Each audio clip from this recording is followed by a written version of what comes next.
नमस्कार, ABP news पर हाजिर हूं मैं रुमाना इसार खान। ईरान इजराइल जंग के बीच बड़ी खबर, इजराइल के लिए जासूसी करने पर सजा का ऐलान किया गया है। ईरान में दी गई है एक व्यक्ति को फांसी की सजा।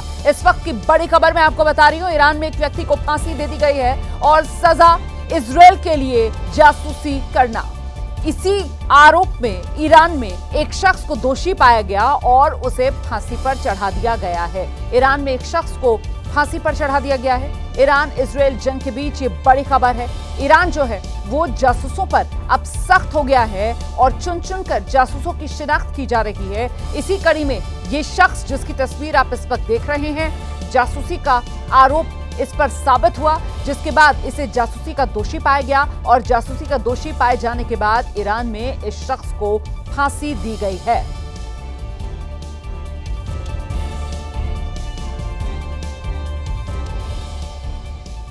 तो ईरान इजराइल युद्ध में बड़ा सवाल पाकिस्तान को लेकर, और सवाल यह है कि इस युद्ध में पाकिस्तान का स्टैंड क्या रहने वाला है। क्या इस्लामिक मुल्क होने के नाते ईरान का पाकिस्तान साथ देगा या फिर अमेरिका के दबाव के चलते पाकिस्तान शांत बैठा रहेगा। पाकिस्तान से जो प्रतिक्रियाएं आ रही हैं इसको लेकर वो आपको सुनाते हैं। हमला करेगा, इसराइल को इस तरीके से सपोर्ट करेगा तो फिर बाकी जो ममालिक हैं वो भी इस जंग में कूदे बगैर नहीं रह सकेंगे, क्योंकि हर किसी को अपनी अपनी पड़ जाएगी। अभी भी इन्होंने 2 दिन पहले बोला है भाई ने, मतलब अजीब बंदा ही है, कभी बोलता कुछ है करता कुछ है। और बहुत ही अफसोस की बात है कि पाकिस्तान इस जैसे बंदे को, जो कि नॉनसेंस किस्म की, जो इसकी ना इसका कोई परमानेंट दोस्त है ना इसका कोई दुश्मन है, whatever he says, whatever he wants to do he does, उसको कोई फर्क नहीं पड़ता। इसको हमारे जनाब आसम मुनीर साहब कह रहे हैं कि इसको नोबल पीस का जो प्राइज है, अवार्ड है, वो मिलना चाहिए। वाह जी वाह, सदके जाऊं मैं आपके। तो आप ये कह रहे हैं कि ईरान के साथ क्या ताल्लुकात है पाकिस्तान के? ईरान से तो झड़प हुई है, ईरान ने तो हमला किया था पाकिस्तान के ऊपर।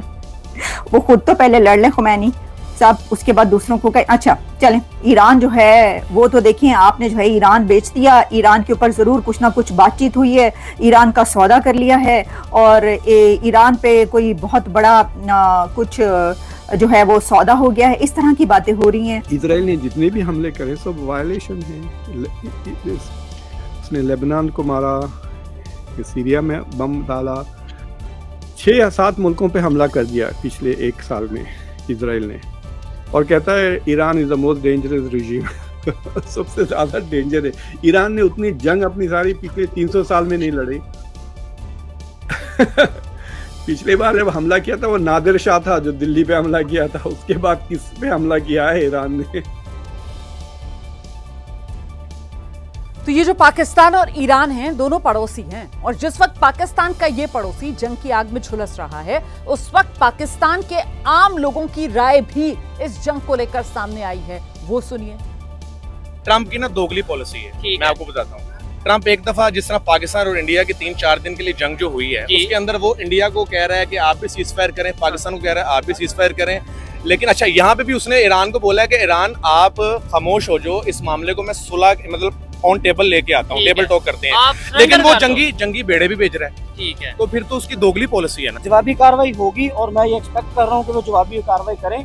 अगर ये तीसरा बंदा आपकी लड़ाई में इंटरफेयर कर रहा है तो उसे क्या हक है क्या? कि ये जो हमारे काम हो रहा है ये इंसानियत के खिलाफ है, एक दूसरे के ऊपर अटैक किए जा रहे हैं। ठीक है, इस तरह हमारे पास गजा और फलस्तीन के ऊपर हुआ। बाकी अमेरिका ने जो हरकत की वो गैर कानूनी की, क्योंकि यूनाइटेड नेशंस का जो वो रूल्स है उसमें ये कहीं पर भी नहीं लिखा कि आप दूसरे मुल्क में डायरेक्ट इंटरफेयर कर सकते। ठीक है, अगर आपको न्यूक्लियर से खतरा है ईरान का, तो आप क्यों यार वो जो है ना उसके कुछ रूल्स होंगे, कुछ तरीके होंगे, उस पर आ जाए, उसे मना कर। हमारी भी ईरान के साथ कुछ थोड़े दिनों के लिए हुई थी, लेकिन जब बात इस्लाम की आ जाए ना तो फिर हम सब एक हैं।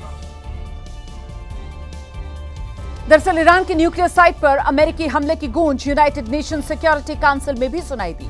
यूएनएससी में जहां अमेरिका ने हमले को सही ठहराया, वहीं चीन और रूस ने इसका जमकर विरोध किया है। ईरान में अमेरिका के हमले के बाद दुनिया की नजर मिडिल ईस्ट पर टिक गई है, जिसे लेकर यूनाइटेड नेशन सिक्योरिटी काउंसिल में भी गहमा गहमी का माहौल देखने को मिला। यूएनएससी में अमेरिका ने अपने हमले को सही ठहराया। The aim of dismantling Iran's nuclear enrichment capacity and stopping the nuclear threat posed by the world's foremost state sponsor of terror. This operation sought to eliminate a long-standing but rapidly escalating source of global insecurity. UNSC में America ने जहां हमले को सही ठहराया, तो वहीं चीन और रूस ने इसकी निंदा की। चीन की ओर से यूएनएससी में कहा गया, 攻击接受国际原子能机构保障监督的核设施，美方此举严重违反联合国宪章宗旨和原则以及国际法，侵犯伊朗的主权、安全和领土完整。 संयुक्त राष्ट्र के महासचिव एंटोनियो गुटेरेस ने भी मामले पर बयान दिया और अमेरिकी हमले पर सवाल उठाए। Instead, the bombing of Iranian nuclear facilities by the United States marks a perilous turn in a region that is already reeling. From the outset of the crisis, तो ईरान और इजरायल जंग के बीच बड़ी खबर ये आ रही है कि ईरान के विदेश मंत्रालय ने बयान जारी किया है। ईरान परमाणु संवर्धन जारी रखेगा, ये ईरानी विदेश मंत्रालय की तरफ से बयान दिया गया है। अपने परमाणु संवर्धन को लेकर ईरान कदम पीछे नहीं लेने वाला। ईरान अपने कदम लगातार आगे बढ़ाता रहेगा, परमाणु संवर्धन ईरान जारी रखेगा, ये ईरानी विदेश मंत्रालय की तरफ से बड़ा बयान दिया गया है। मतलब ईरान मानने को तैयार नहीं है, ईरान अपने रुख पर अड़ा हुआ है और इसी रुख को लेकर इजरायल ने जो पहले ईरान पर हमला बोला, जिसके बाद इस जंग के अंदर अमेरिका की एंट्री हुई और अमेरिका ने ईरान के परमाणु ठिकानों पर बम बरसाए। लेकिन अब ईरान के विदेश मंत्रालय की तरफ से ये बयान दे दिया गया है, ईरान तो परमाणु संवर्धन अपना जारी रखेगा, ये ईरानी विदेश मंत्रालय की तरफ से साफ कर दिया गया है।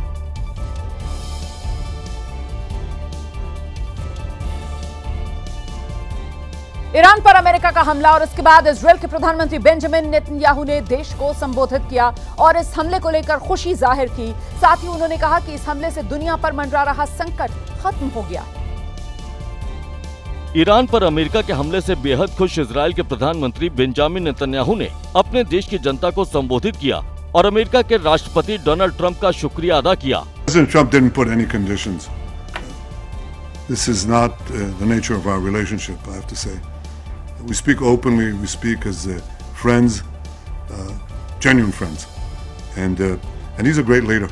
But he makes the decisions for America.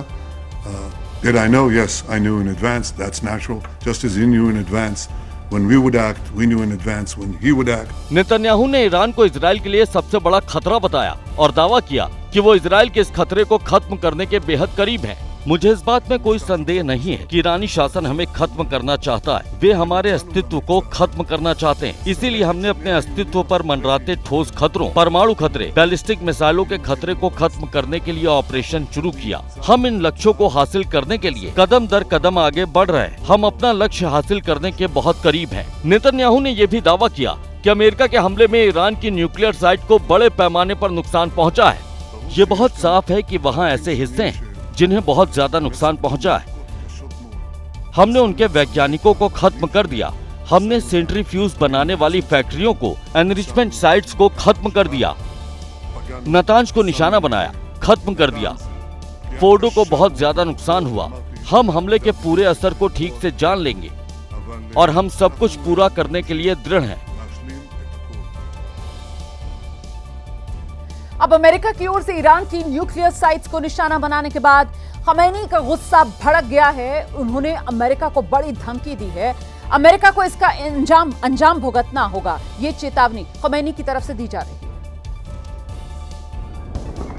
America ने ईरान की 3 न्यूक्लियर साइट पर हमला कर उन्हें तबाह कर दिया और इसके बाद अब मिडिल ईस्ट में तनाव घटने के बजाय बढ़ता दिख रहा है। ईरान के सुप्रीम लीडर अयातुल्ला खामनेई ने अमेरिका को धमकी दी है। अमेरिका के हमले के बाद खामनेई ने ईरान की जनता को संबोधित किया, जिसमें अमेरिका को सीधे तौर पर धमकी दी।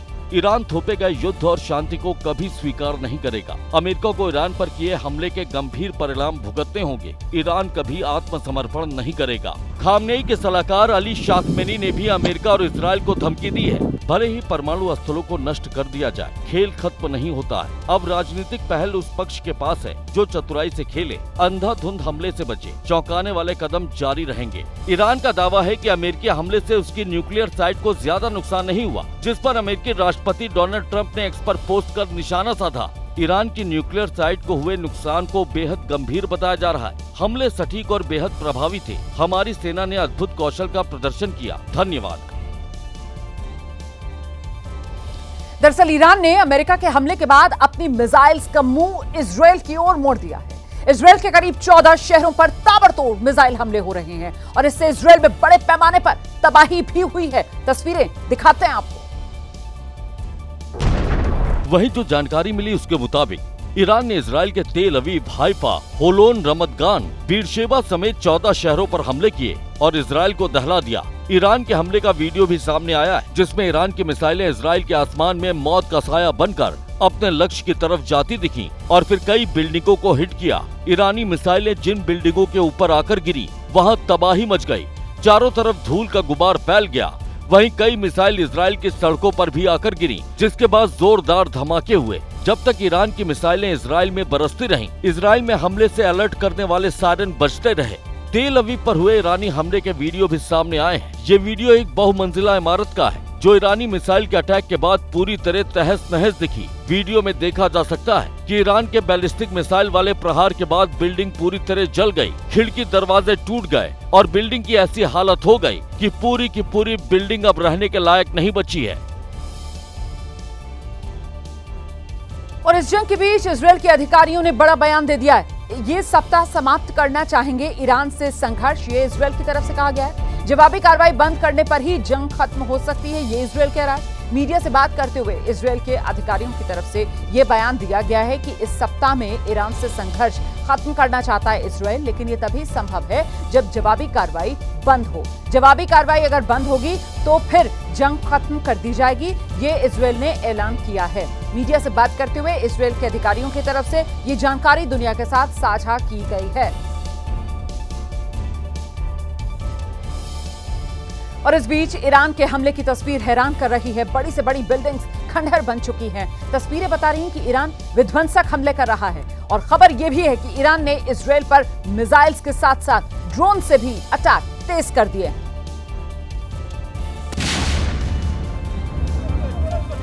ईरान के हमले से इजरायल को कितना नुकसान हुआ है, अब इसका डेटा भी सामने आ गया है। राहत बचाव कार्य में जुटी इजरायल राहत सेवा के अधिकारियों ने बताया कि ईरान के हमले से इजरायल में कम से कम 24 लोग मारे गए हैं, जबकि सैकड़ों लोग घायल हुए हैं। ईरान के हमले से इजरायल में सैन्य और घरेलू इंफ्रास्ट्रक्चर को बड़ा नुकसान पहुंचा है। वहीं जंग के बीच ईरानी सेना के प्रवक्ता ने बड़ा दावा किया। ईरानी सेना के प्रवक्ता ने कहा कि इजरायल के बेन गुरियन एयरपोर्ट पर हमला किया गया है। वहीं आईडीएफ कमांड सेंटर के निशाने पर होने की बात भी कही गई, जिसके बाद ईरान के संभावित हमलों को देखते हुए पूरे इजरायल में रेड अलर्ट जारी कर दिया गया है। ईरान के हमले के डर से इजरायल ने अपना एयर स्पेस भी बंद कर दिया है। उधर हाइफा शहर पर ईरान ने हमले बढ़ा दिए। हाइफा में ईरान ने मिसाइल अटैक किए, जिसमें कम से कम 10 लोग घायल हो गए। ईरान के हमले के बाद इजरायल में कई बिल्डिंग धमाके के साथ तबाह हो गई। और अब वॉर रूम से इस वक्त की बड़ी खबर मैं आपको दे दूं। मिडिल ईस्ट में तनाव के बीच डोनाल्ड ट्रंप की आज बड़ी बैठक है। राष्ट्रीय सुरक्षा टीम के साथ अमेरिकी राष्ट्रपति डोनाल्ड ट्रंप मंथन करने जा रहे हैं। ईरान को लेकर आगे कदम क्या हो, इसी पर इस बैठक में चर्चा होनी है। ईरान के न्यूक्लियर साइट्स को भारी नुकसान हो चुका है। ईरान के न्यूक्लियर साइट्स पर अमेरिका की तरफ से बॉम्बिंग कर दी गई है और इन परमाणु ठिकानों को नेस्तनाबूद करने का अमेरिका की तरफ से दावा कर दिया गया है। ऐसे में अब आगे अमेरिका की रणनीति क्या होगी, इसी पर राष्ट्रीय सुरक्षा टीम के साथ बैठक कर मंथन करेंगे डोनाल्ड ट्रंप।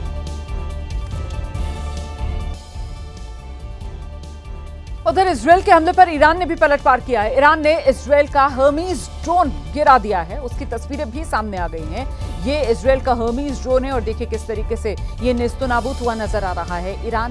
इजरायल ने जो हर्मीज ड्रोन ईरान पर दागा था उसे गिरा दिया। ये कामयाबी ईरान को मिली है। इजरायल का हर्मीज ड्रोन ईरान ने नेस्तनाबूद किया।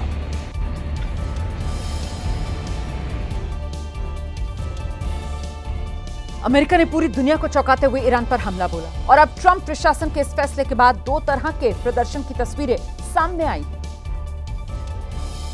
पहली तस्वीर इजराइल के तेल अवीव से सामने आई, जहां ट्रंप की तस्वीर लगाकर लिखा गया थैंक यू मिस्टर प्रेसिडेंट। ये तस्वीर बताती है कि इजराइल के लोग ट्रंप के फैसले से कितने खुश हैं। इससे पहले बेंजामिन नेतन्याहू ने भी ट्रंप की सराहना की थी। हालांकि ईरान पर हमले के बाद अमेरिका में बहुत से लोग ऐसे हैं जो ट्रंप के फैसले के खिलाफ खड़े हो गए हैं। ये तस्वीर कैलिफोर्निया के सैन डिएगो की है, जहां सड़कों पर सैलाब नजर आया। लोगों ने ट्रंप प्रशासन के खिलाफ नारेबाजी की। We are here to protest Donald Trump, his administration. Trump must go. इससे पहले भी कई बार देखा गया है जब ट्रंप प्रशासन के खिलाफ बड़ी संख्या में लोग अमेरिका में सड़कों पर उतरे। इजरायल ने ईरान के बुशर प्रांत में भीषण हमले किए हैं। इजरायल ने बुशर एयरपोर्ट को भी निशाना बनाया है, जिससे पूरा इलाका धूल के गुबार में तब्दील हो गया। इजरायल ने जैसे ही टारगेट को हिट किया, धमाके से पूरा इलाका थर्रा उठा। विस्फोट इतना भीषण था कि धमाके के बाद उठा धूल और धुएं का गुबार काफी दूर से नजर आया। रिपोर्ट्स के मुताबिक इजरायल के हमले से बुशहर एयरपोर्ट को काफी नुकसान पहुंचा। हालांकि अभी तक इस हमले में किसी के मारे जाने या फिर घायल होने की खबर सामने नहीं आई। बताया जा रहा कि इजरायल ने बुशहर एयरपोर्ट के साथ कई अन्य ठिकानों को भी निशाना बनाया। इजरायल इससे पहले बुशहर में मौजूद परमाणु ठिकानों को भी निशाना बना चुका है। उधर सीरिया की राजधानी में हुए आत्मघाती हमले में हमलावर समेत 22 लोगों की मौत हुई है। 59 से ज्यादा लोग घायल बताए जा रहे हैं और यह हमला उस वक्त हुआ जब लोग एलियास चर्च के भीतर प्रार्थना कर रहे थे। बताया जा रहा है कि हमलावर ने खचाखच भरे चर्च में प्रार्थना के दौरान खुद को बम से उड़ा लिया। दशमिक के द्वैला इलाके में विस्फोट उस वक्त हुआ जब 350 से ज्यादा एलियास चर्च के अंदर प्रार्थना कर रहे थे। हताहतों में बच्चे भी शामिल हैं। यह हमला वहां हुआ जिसे सीरियाई शासन का सबसे सुरक्षित जोन माना जाता है। सीरिया की सरकारी मीडिया ने इसे कायरतापूर्ण आतंकी हमला बताया है। हालांकि अभी तक किसी संगठन ने इस आत्मघाती हमले की जिम्मेदारी नहीं ली है। एक सुरक्षा सूत्र ने बताया कि हमले में 2 लोग शामिल थे, जिसमें वो हमलावर भी शामिल था जिसने खुद को उड़ा लिया। चश्मदीदों के मुताबिक एक हमलावर चर्च के गेट पर खड़ा था और उसने अंधाधुंध फायरिंग की, तो वहीं दूसरा हमलावर चर्च के अंदर घुसा और उसने अपने शरीर को बम से उड़ा दिया। सीरिया में चरमपंथी गुटों के स्लीपर सेल की मौजूदगी से खतरा बना हुआ है। यह हमला ऐसे समय में हुआ जब दशमिक इस्लामी शासन के तहत अल्पसंख्यकों का समर्थन जीतने की कोशिश कर रहा है।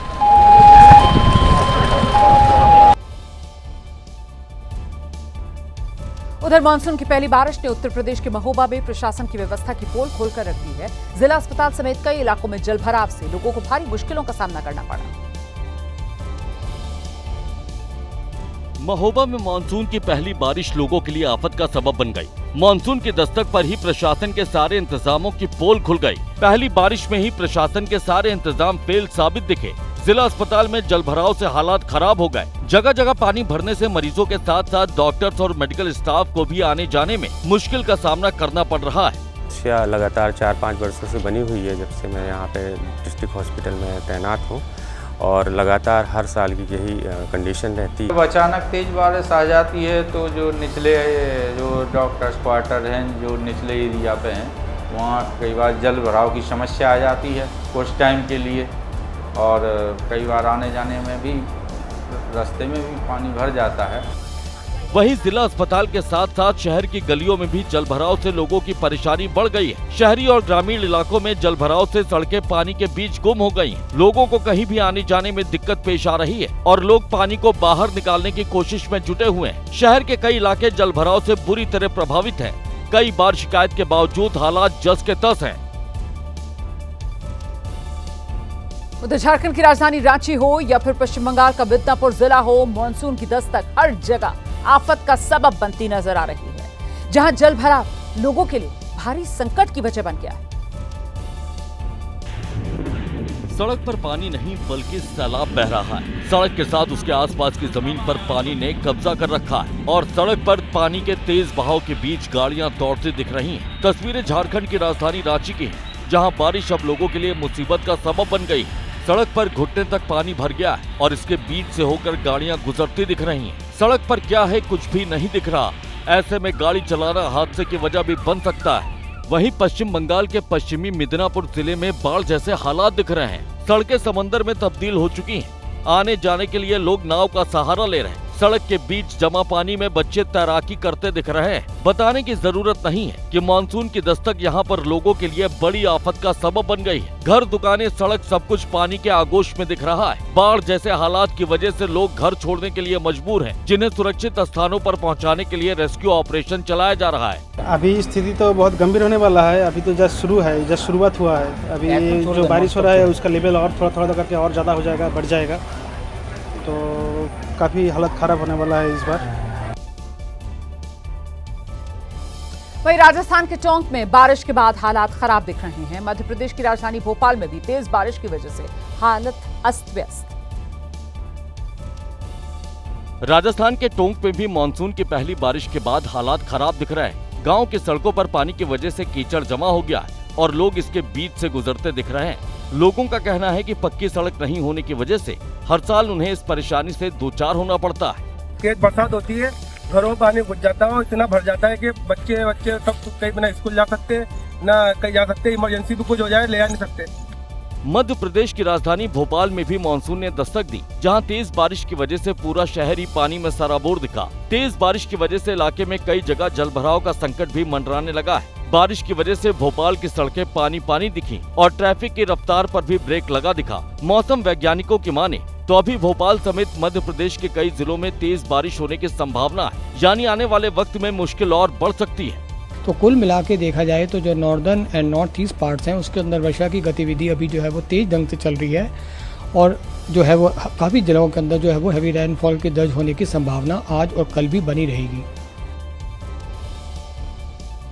मानसून की दस्तक देश में कई जगह राहत तो कई जगह आफत का सबब बन रही है। तेज बारिश गर्मी से तो राहत दिला रही है, लेकिन साथ ही साथ लोगों की मुश्किलें भी बढ़ा रही है। जल भराव लोगों के लिए मुसीबत बन गया है। तस्वीरें गुजरात के जूनागढ़ की, जहां तेज बारिश के बाद सड़क पर सैलाब उमड़ता दिख रहा है। जल भराव की वजह से एक टेम्पो बीच रास्ते में फंसा दिख रहा है, जो मलबे की वजह से बीच में फंस गया, वरना पानी का तेज बहाव इसे अपने साथ बहा ले जाता। वहीं कुछ स्थानीय लोगों ने इस टेम्पो को बाहर निकालने की कोशिश की, हालांकि पानी के तेज बहाव की वजह से उनकी कोशिश नाकाम साबित हुई। काफी देर तक ये लोग टेम्पो को सड़क पर बह रहे पानी के बीच से निकालने की कोशिश करते दिखे। तमिलनाडु के कृष्णागिरी में भी मौसम ने करवट ली। तेज हवा चलने के साथ तेज बारिश हुई। कुछ ही देर में पूरा शहर पानी में सराबोर दिखा। गर्मी से राहत दिलाने वाली इस बारिश के बीच कुछ गाड़ियां भी चलती दिखी। हालांकि तेज बारिश की वजह से ज्यादातर इलाकों में सन्नाटा पसरा दिखाई दिया। जम्मू कश्मीर के रामबन में भी बारिश की वजह से तापमान नीचे लुढ़क गया। तेज बारिश की वजह से इलाके में हर तरफ पानी ही पानी नजर आया। रामबन में हुई तेज बारिश के बाद कई इलाकों में जल भराव का खतरा भी मंडरा रहा है। बिहार में विधानसभा चुनाव में अभी कुछ महीनों का वक्त बाकी है, लेकिन उससे पहले ही सियासी बयानबाजी चरम पर। तेजस्वी यादव ने बिहार की डबल इंजन सरकार और प्रधानमंत्री नरेंद्र मोदी पर जोरदार हमला बोला है। तेजस्वी ने एक इंटरव्यू में पीएम मोदी पर झूठ बोलने का आरोप लगाया, तो नीतीश कुमार पर भी करारा हमला बोला। नीतीश कुमार के फिर से महागठबंधन में वापसी की गुंजाइश को नकारते हुए तेजस्वी ने कहा कि अब वो बोझ बन गए हैं। तो उन्होंने 2 बार गलती कर ली, अब तो माफी बनती नहीं। और अब नीतीश जी जहां भी रहेंगे, माफ कीजिएगा, हिल बी एन एक्स्ट्रा बैगेज, बोझ बन करके रहेंगे। वहीं जेडीयू ने भी हमला बोलते हुए कहा कि चुनाव में तेजस्वी को करारी हार मिलेगी। कि सबसे ज्यादा होशियार राजनीति करने वाले यही हैं। तेजस्वी जी को ये लगता है कि सबसे ज्यादा अभी तो कुछ नहीं है, अभी कहिए इंतजार करें थोड़ा और। अभी नीतीश जी और टेंशन देने वाले हैं, इस बार अपने पिताजी से भी खराब रिजल्ट करेंगे तेजस्वी यादव। तेजस्वी यादव ने सोशल मीडिया पर एक पोस्टर भी जारी कर सरकार पर हमला बोला। तेजस्वी ने कहा कि बिहार में अब खटारा सरकार नहीं चलेगी। देखिए, जमीन ईरान की है, युद्ध इजराइल लड़ रहा है और इसमें बीते कल एंट्री अमेरिका ने मारी और अमेरिका लेकर आ गया है दुनिया का सबसे खतरनाक बॉम्बर विमान, जिसने युद्ध की दिशा बदल दी। दरअसल इस युद्ध के दौरान इजराइल कई बार अमेरिका से मदद मांग चुका था, और ऐसा इसलिए क्योंकि 300 फीट गहरे पाताल में ईरान ने परमाणु सेंटर्स बना रखे थे। इस पहाड़ तोड़ हमले को अंजाम दिया गया अमेरिका के खतरनाक B-2 बॉम्बर्स से। इस रिपोर्ट में विस्तार से ये खबर जानिए।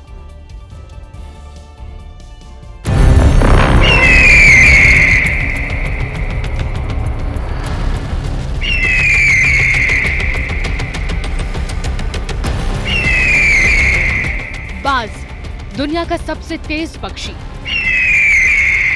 बाज की नजर, जिसकी रफ्तार और ताकत के सामने शिकार को बचने का मौका नहीं मिलता। आज दुनिया जिस B-2 स्पिरिट बॉम्बर की चर्चा कर रही है, उसमें और बाज में काफी समानता बताई जाती है।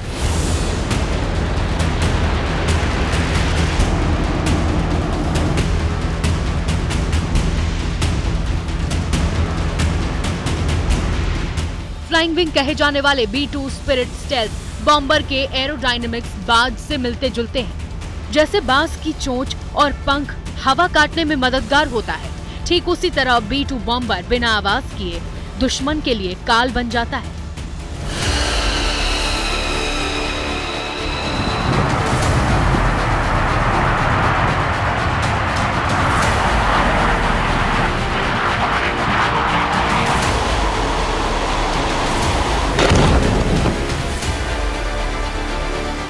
अमेरिका का ब्रह्मास्त्र कहे जाने वाला B-2 बॉम्बर जो पाताल में भी जाकर अपने दुश्मन को तबाह कर देता है, ये सिर्फ अमेरिका के पास है।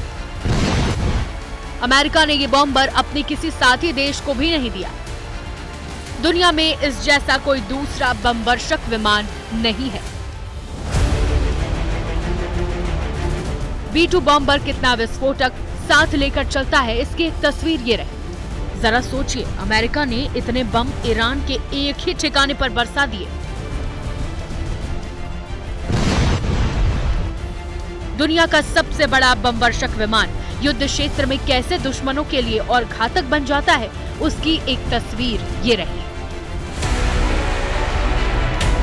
अपनी खास बनावट और फ्लाइंग विंग डिजाइन और बेहद कम इंफ्रारेड के चलते ये सिर्फ 0.001 स्क्वायर मीटर का रडार क्रॉस सेक्शन बनाता है, जो एक छोटी चिड़िया के बराबर होता है।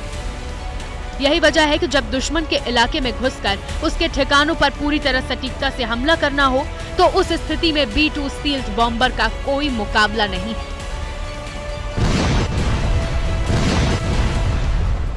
GBU-57 बॉम्ब्स की जरूरत थी, क्योंकि जो फोर्डो में जो इनका न्यूक्लियर फैसिलिटी है ईरान की, वो जमीन से लगभग 80 मीटर नीचे है, और GBU-57 की क्षमता है लगभग 100 मीटर जाने की।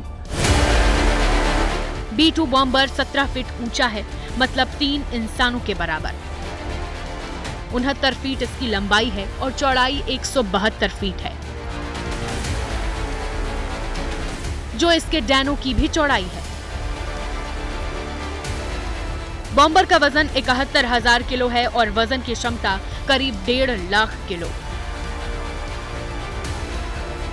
18,000 किलो से ज्यादा बम का जखीरा ये अपने साथ ले जा सकता है। B-2 बॉम्बर वो ताकतवर विमान है जिसकी रेंज बिना दोबारा ईंधन भरे 11,000 किलोमीटर है।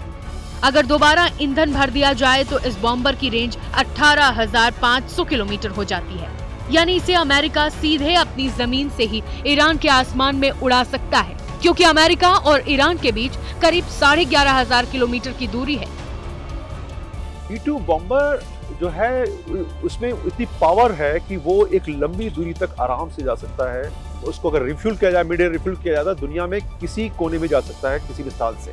तो ये क्षमता जो है हर जहाज में नहीं है। GBU-57 जो बॉम्ब है ये बहुत ही खतरनाक बॉम्ब है। इसके बाद जो है दूसरा बॉम्ब की जो है रिक्वायरमेंट नहीं होगी अगर आपने इसमें डैमेज कर लिया। अमेरिका की नॉर्थरोप ग्रूमन कंपनी ने इस बॉम्बर को बनाया है, जो 50,000 फीट की ऊंचाई तक जा सकता है और वहां से सटीक निशाना लगा सकता है। इसकी खासियत यह है कि रडार से बच सकता है और जो बम ये दागता है वो बंकर भी उड़ा सकता है। जमीन के भीतर पाताल तक तबाही लाने में B-2 बॉम्बर सक्षम है। परमाणु बम हो या गैर परमाणु बम, B-2 बॉम्बर दोनों गिराने में सक्षम है। B-2 बॉम्बर ने किस बम को गिराया और कैसे गिराया, बताएंगे आगे। पहले ये जान लीजिए कि इसमें 4 इंजन होते हैं और रफ्तार 1200 किलोमीटर प्रति घंटे होती है। B-2 बॉम्बर की स्टेल्थ टेक्नोलॉजी और weapon carrying capacity, specially nuclear weapon and laser guided bombs, ये जो बहुत है, जो स्मार्ट बॉम्ब जिसको कहते हैं, इसके लिए इसका इस्तेमाल किया जाता है। खासकर कि एनिमी के दुश्मन के ईरान के जो रडार हैं बड़े सॉलिड हैं, चाइना ने और रशिया ने दिए हुए हैं, तो उनको अवॉइड करने के लिए आपको B-2 बॉम्बर्स की इस्तेमाल होती है। B-2 बॉम्बर का सबसे पहला इस्तेमाल 25 साल पहले सर्बिया के खिलाफ 1999 में हुआ था। 9/11 हमलों के बाद अफगानिस्तान के खिलाफ जब अमेरिका ने युद्ध छेड़ा, तब भी B-2 बॉम्बर ने युद्ध की तस्वीर बदल दी थी। 2003 में ऑपरेशन इराकी फ्रीडम में भी सद्दाम हुसैन के शासन के खिलाफ हमले में B-2 बॉम्बर बम बरसाने में सबसे आगे रहा। पिछले साल इजराइल हमास युद्ध के दौरान हुती विद्रोहियों के खिलाफ B-2 बॉम्बर ने बमबारी की। यह अकेला फाइटर जेट है जो सबसे खतरनाक mother of all bomb MOAB बम गिरा सकता है। ये बम जमीन के 200 फीट अंदर तक जाकर फटता है, इसलिए इसे बंकर बस्टर कहा जाता है। B-2 बॉम्बर कितना खतरनाक होता है, इसकी ये एक वानगी भर है। अफगानिस्तान के साथ युद्ध में अमेरिका के B-2 बॉम्बर ने तबाही मचाई थी। साल 2017 की ये तस्वीरें हैं। अफगानिस्तान के नांगरहार प्रांत में अमेरिका ने सबसे बड़ा गैर परमाणु बम गिराया था।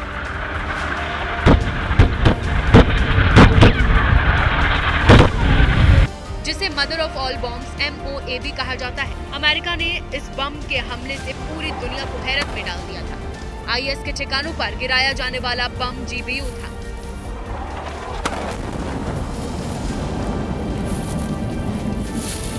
GBU यानी गाइडेड बम यूनिट, मतलब जिसे दागने के बाद बेस से कंट्रोल किया जा सके। 8 साल बाद उसी बम का अपग्रेडेड वर्जन GBU 57 ईरान में गिराया गया है। 57 इस बम का डिजाइन नंबर है, क्योंकि इजराइल के पास नहीं है। ये बॉम्बर किसी के पास नहीं है, ये इसी के पास है।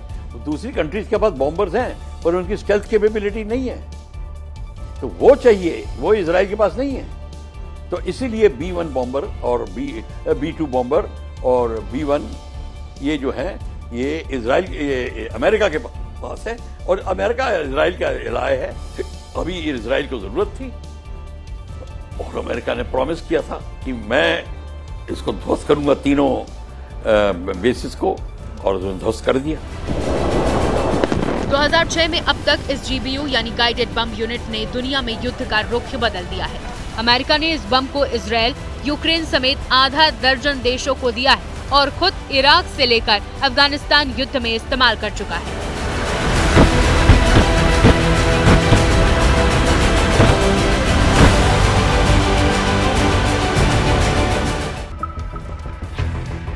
फीट लंबा और 13 टन वजन वाला GBU 57 बम 2 टन विस्फोटक लेकर मैदान में उतरता है, और अभी ये सिर्फ अमेरिका के पास है।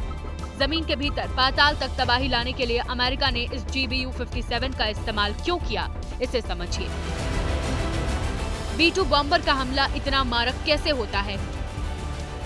ये बम B-2 स्टेल्थ प्लेन से टारगेट के करीब 12 किलोमीटर ऊपर से छोड़ा जाता है। इतनी ऊंचाई से गिराने का फायदा ये है कि बम को नीचे आते आते बहुत तेज रफ्तार मिल जाती है, जिससे वो और घातक हो जाता है। इस बम में कोई मोटर या इंजन नहीं होता, ये सिर्फ गुरुत्वाकर्षण की वजह से नीचे गिरता है, जिससे इसे डिटेक्ट करना और रोकना मुश्किल हो जाता है। जैसे जैसे बम ऊपर से नीचे आता है, उसकी स्पीड अपने आप बढ़ती जाती है। इससे बम में बहुत ज्यादा ऊर्जा यानी काइनेटिक एनर्जी आ जाती है, जो टारगेट को ज्यादा नुकसान पहुंचाती है।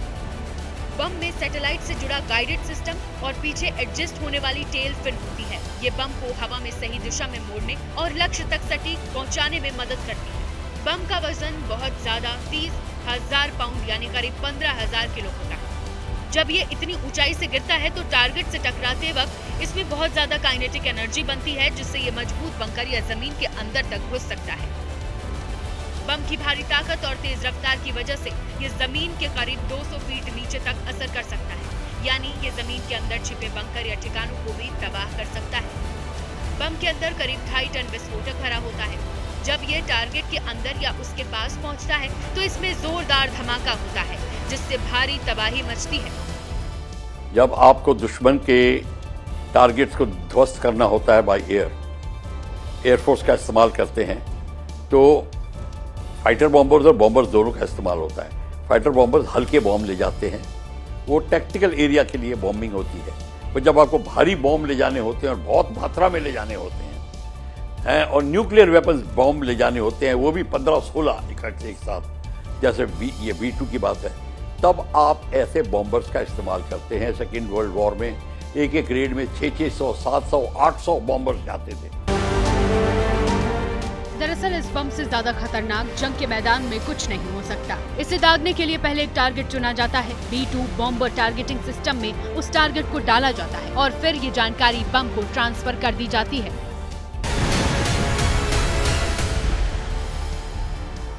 और इस बीच एक बड़ी खबर मैं आपको बता दूं, ईरान के 6 एयर बेसेस जिस पर इजरायल ने जोरदार हमला बोला है, ये जानकारी सामने आ रही है। 15 लड़ाकू विमानों और हेलीकॉप्टर्स को तबाह करने में कामयाबी इजरायल को मिली है।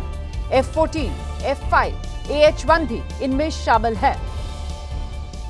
तो इजरायल ने ईरान के एयर बेसेस को निशाने पर लिया है। जो जानकारी मिल रही है उसके मुताबिक ईरान के 6 एयर बेसेस हैं जहां इजरायल की तरफ से ताबड़तोड़ हमला बोला गया है और इन ताबड़तोड़ हमलों में 15 लड़ाकू विमान बताए जा रहे हैं, कई हेलीकॉप्टर्स बताए जा रहे हैं जो नष्ट कर दिए हैं इजरायल ने। एयर डोमिनेशन लगातार इजरायल हासिल कर रहा है ईरान के मुकाबले और इसी कड़ी में ईरान के 6 एयर बेसेस पर इजरायल का ये हमला मतलब और ज्यादा हवाई क्षमता ईरान की, उसे ध्वस्त करने में कामयाबी इजरायल को मिली है।